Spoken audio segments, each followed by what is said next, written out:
Hi, we will see the new topic now. Development task. The term development task refer to those problems that individual typically face at different periods during their life.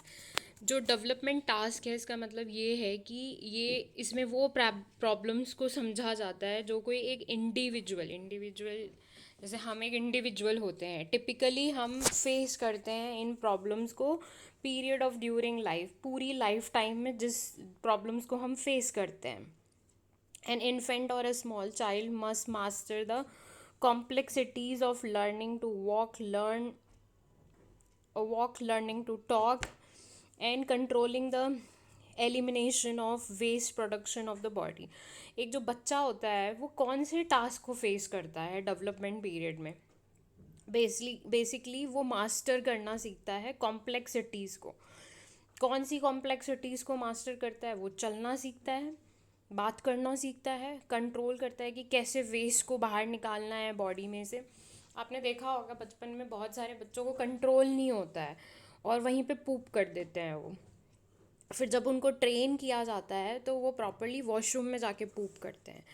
तो वो controlling element सीखते हैं, चलना बोलना सीखते हैं, पढ़ना सीखते हैं. In middle childhood such skills as learning to play games and learning to read become to a major importance. और जब वो बच्चे होते हैं, मतलब बड़े हो जाते हैं इन्फेंट एज से, तो मेजर टास्क क्या रहते हैं वहाँ पे कि उनमें स्किल्स डेवलप करना, गेम खेलना, लर्निंग करना, रीडिंग करना, ये इम्पॉर्टेंट मेजर टास्क होते हैं. So for as adolescent are concern the development task present the vital problems. अब अडोलेसेंट टास्क क्या होता है? यहाँ पे बड़ी प्रॉब्लम्स होती हैं which must be met and solve during the transaction from childhood to adulthood.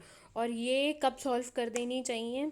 जब बच्चा अडोलेसेंट एज में होता है, चाइल्डहुड से एडल्टहुड के बीच का जो पीरियड होता है उसमें उसको इस टास्क के बारे में समझना और सीखना ज़रूरी होता है. These problems are not entirely unique to the adolescent period. ये कोई यूनिक प्रॉब्लम नहीं होती हैं कि अलग प्रॉब्लम है. सेम सारे बच्चों को सेम प्रॉब्लम होती है अडोलेसेंट में आके, but they are one upon which the adolescent must work if he eventually expect to achieve a success adult role. लेकिन हर एक अडोलेसेंट को यहाँ पर काम करना ज़रूरी होता है. क्यों काम करना ज़रूरी होता है? अगर वो अपनी लाइफ में सक्सेस को अचीव करना चाहते हैं या अपने एडल्ट रोल को किस तरीके से देखते हैं, तो उनको अपने अडोलेसेंट के ऊपर काम करना ज़रूरी है ताकि उनको एक क्लियर व्यू पॉइंट मिल सके लाइफ के अंदर. और जैसे जैसे उनको क्लियर व्यू पॉइंट मिलता जाता है, उनका जो एडल्ट रोल होता है वो ईजी हो जाता है. अब डेवलपमेंट टास्क फॉर अडोलेसेंट क्या होते हैं? Achieving new and more mature relation with the age mates of both sexes. पहला टास्क ये होता है कि अचीव करना न्यू मेच्योरिटी रिलेशनशिप. किसके साथ? दोनों मेट्स के साथ. अब ये मेट्स क्या हो गए? फ्रेंड्स हो गए. दोनों अपोजिट सेक्सेस के साथ, मेल और फीमेल के साथ मेच्योरिटी रिलेशन को अचीव करना. अचीविंग अ मैस्कुलिन और फेमिनिन सोशल रोल. सोसाइटी के अंदर मैस्कुलिन और फेमिनिन रोल उनको अचीव करना पड़ता है कि वो एडल्ट के रूप में कैसे विकसित होते हैं, एक अच्छे फेमिनिन और मैस्कुलिन के रूप में किस तरीके से विकसित होते हैं, वो एडोलेसेंट डिसाइड करता है. और जो एक टास्क होता है basically accepting one's physique and using the body efficiently. आपने देखा होगा बहुत सारे जो बच्चे होते हैं अडोलेसेंट एज में, धीरे धीरे उनमें बॉडी कॉन्शियसनेस आने लग जाती है और वो कहते हैं कि अरे मेरा नाक अच्छा नहीं है, मेरी आँख अच्छी नहीं है, मेरे बाल अच्छे नहीं हैं. तो वहाँ पे अपनी बॉडी को एक्सेप्ट नहीं कर पाते हैं वो. तो अडोलेसेंट एज में उनको ट्रेन करना चाहिए अपनी बॉडी के बारे में, बॉडी कॉन्शियसनेस के बारे में, ताकि वो समझ सकें और एक्सेप्ट कर सकें अपनी बॉडी को. Achieving emotional independence of parents and other adults. Adolescent age ऐसी एज होती है जहाँ पर उनको अचीव करना चाहिए पर्सनल इंडिपेंडेंस, इमोशनल इंडिपेंडेंस को. इमोशन एक बहुत ही इम्पॉर्टेंट फैक्टर होता है पर्सनालिटी का. इवन ये डिफरेंट पर्सनालिटी फैक्टर होता है. जैसे हमारी फिजिकल पर्सनालिटी होती है वैसे ही हमारी इमोशनल पर्सनालिटी होती है. बहुत सारे बच्चे बचपन में अपने पेरेंट्स से जुड़े हुए होते हैं इमोशनली. अगर वो इंडिपेंडेंट नहीं होते हैं अपने पेरेंट्स से, देन व्हाट विल हैपन, वो डिपेंडेंट रह जाते हैं अपने पेरेंट्स के ऊपर। तो इमोशनली इंडिपेंडेंट होना बहुत ज़रूरी होता है एक एडल्ट के लिए, ताकि वो डिफरेंट तरीके से सोच सके।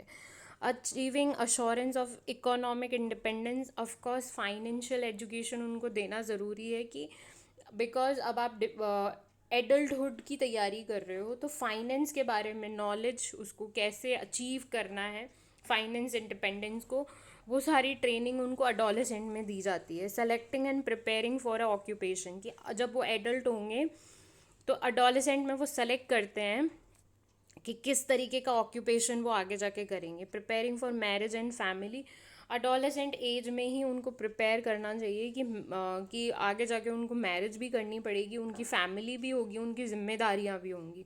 डेवलपिंग इंटेलेक्ट स्किल्स होती हैं problem solving skills, critical skills, team work, ये चीज़ें इसी एज में डेवलप होती हैं। And concept necessary for civic competencies, society में रहने के लिए किस तरीके की स्किल्स का होना ज़रूरी है, ये भी सिखाना इस एज में ज़रूरी होता है। Desiring and achieving social responsibility behaviour, एक हम जब सोसाइटी में रहते हैं तो हम डिज़ायर करते हैं कि बच्चा या एक अडोलेसेंट इस तरीके से बिहेव करेगा, उस बिहेवियर को अचीव करना, ताकि हम एक सोशल एनिमल रह सकें, सोसाइटी का पार्ट बन सकें। That's also very important. Acquiring a set of values and ethical system as a guide to behaviour. देखो, हर एक बच्चा जब पैदा होता है किसी भी फैमिली में, सोसाइटी में, तो वो वैल्यूज़ को गैदर करता है अपनी लाइफ में।